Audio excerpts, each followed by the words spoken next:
Okay, it's still a half hour before media check-in, and another person, the scarf was the giveaway that she was here for CPAC. What's your name, miss? What's your first name?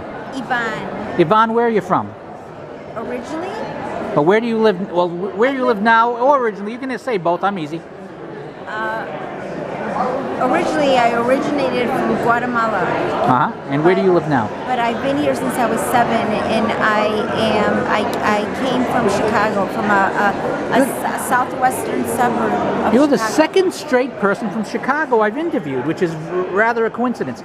Is this your first CPAC, or have you come many times in the No, past? this is my second one When was the first time you came? in Chicago.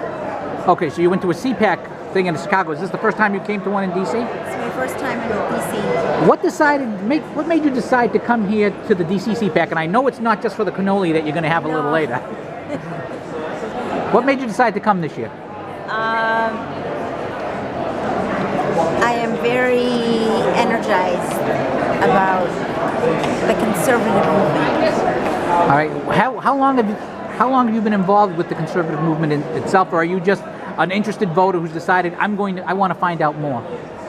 No. As a disclaimer, Go ahead. I am an activist.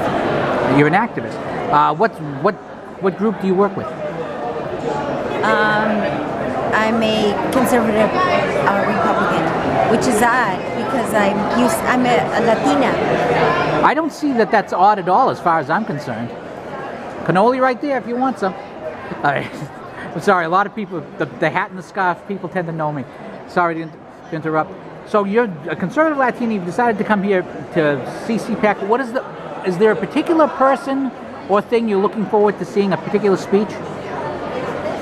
Being that I I was the Evangelical Coalition leader for Trump in Illinois, and I've yet to see him live, I'm very excited. So this is going to be a big moment for you. It so is. if you were the so that answers the question I was going to ask, which was if you supported Trump in the primaries. If you were the evangelical coordinator, then obviously that's the case.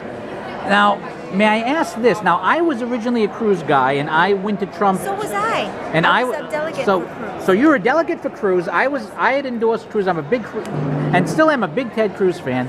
And I decided to endorse Trump just before the convention. When did you decide that, okay, it's now time to get behind Donald Trump?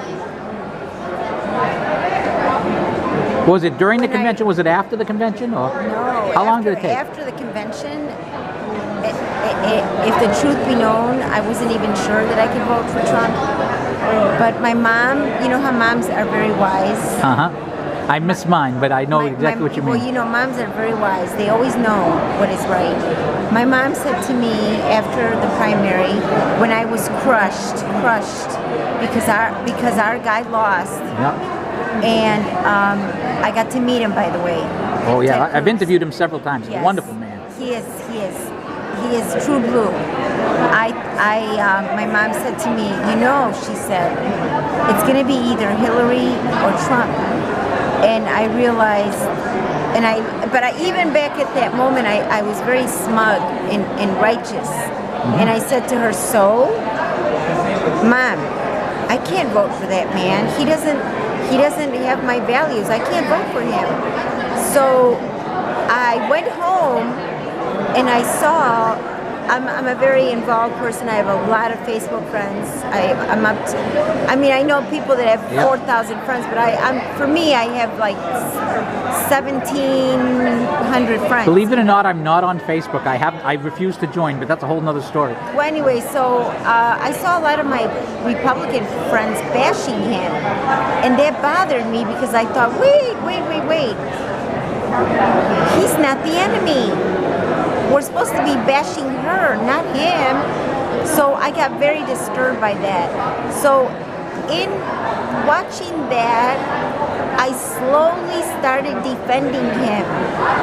And little by little, I thought, it didn't take long, in other words, for me to realize and for me to see the light that we had to get behind him, because if it was going to be one or the other, I was going to take him because I was not going to allow that woman to win. It's funny, I describe Donald Trump as playing Russian roulette, and Hillary is playing Russian roulette with every chamber loaded. So your description is a lot similar to mine. But you eventually became the evangelical coordinator for Trump. So it's like you had a come to Damascus moment. I did, and you know what I believe as a person of faith that I am. Mm-hmm. I believe God had a hand in everything, because first my mom put that little bug in my ear. You know how moms like they shame you into things. Well, I had that in my head, and then next thing you know, I was in Indiana visiting her when that happened. Then I go home and I see all this stuff that's going on, and I'm finding myself defending the man, when all of a sudden, next thing you know, I feel like, okay, you know what? Who are you fooling? You might as well just jump on the bandwagon, and you're supporting the man, right? So next thing you know, I'm supporting the man.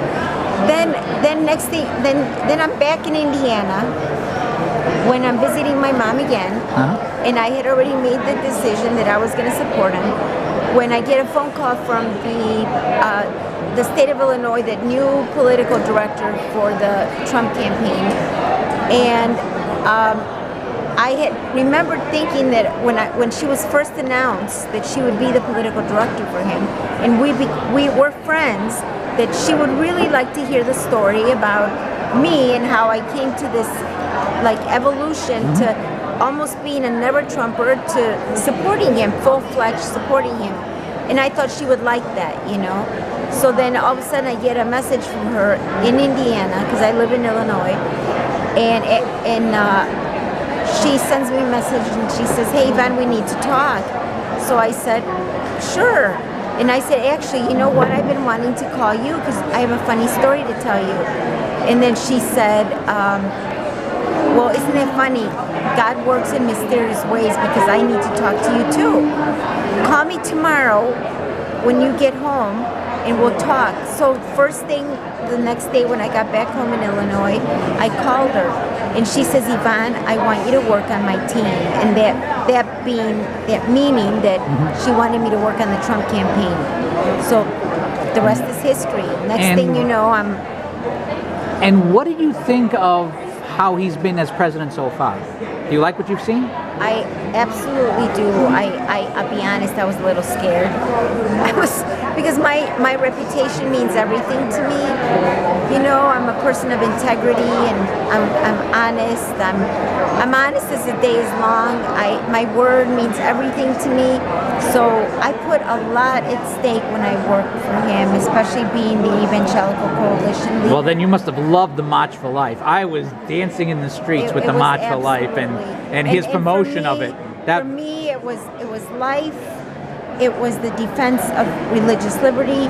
So you know what? I am so thrilled, and I am 110% behind him. And is there anything in particular you're hoping to see him do in the next 4 years? Is there one issue that's big for you that you want to see him take care of?